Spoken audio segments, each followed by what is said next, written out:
Hello people, welcome to Neha creative. వచ్చిందండి వయ్యారి.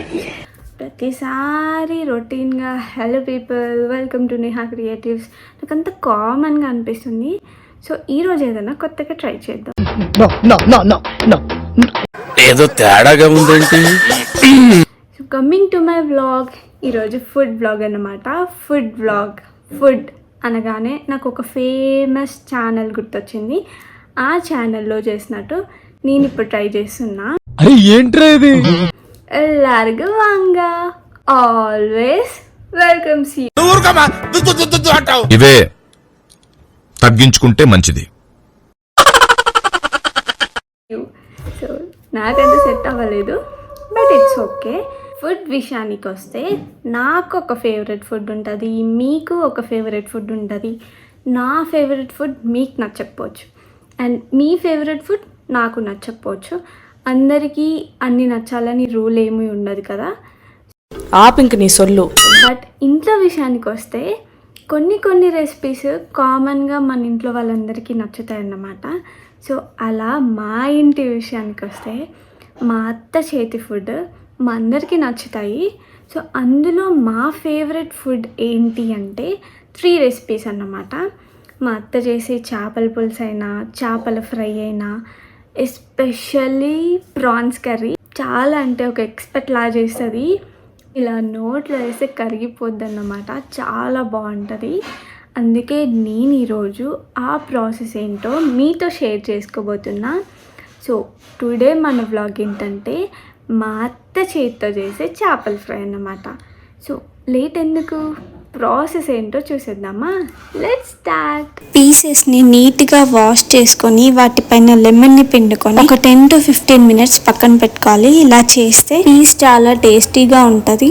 మనం చేపల ఫ్రై చేసుకోవడానికి ఈ ఇంగ్రీడియంట్స్ ఉంటే చాలు, ఈజీగా టేస్టీగా చేపల ఫ్రైని చేసుకోవచ్చు.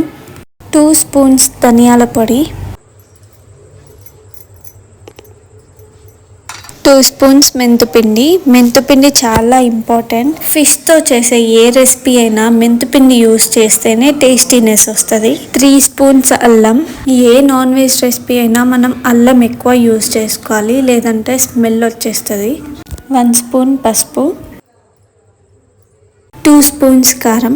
కారం ఎక్కువ తినేవాళ్ళు ఇంకా కొంచెం ఎక్కువ కారమే వేసుకోండి. మనం ఇప్పటి వరకు వేసిన మసాలాలన్నీ ఆ పీసెస్కి పట్టేలా మంచిగా కలుపుకోవాలి.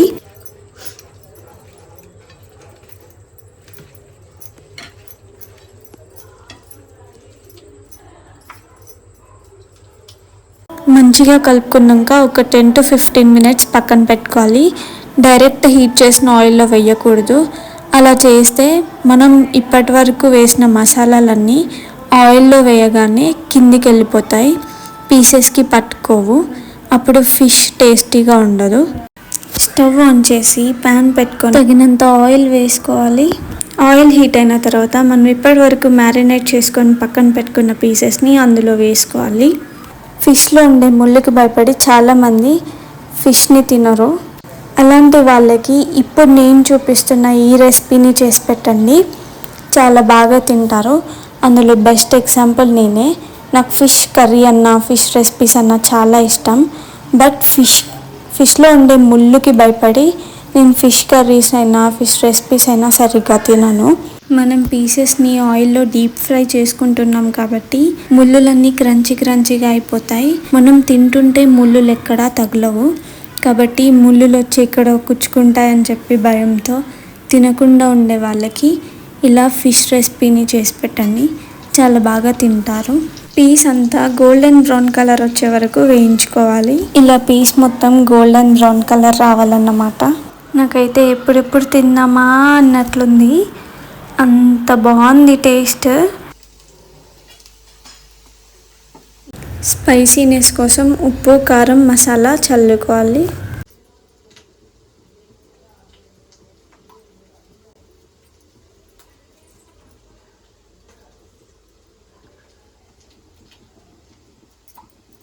మన చేపల వేపుడైతే తయారైపోయింది. వీడియో నచ్చితే లైక్ చేయండి, షేర్ చేయండి, సబ్స్క్రైబ్ చేసుకోండి. Thanks for watching.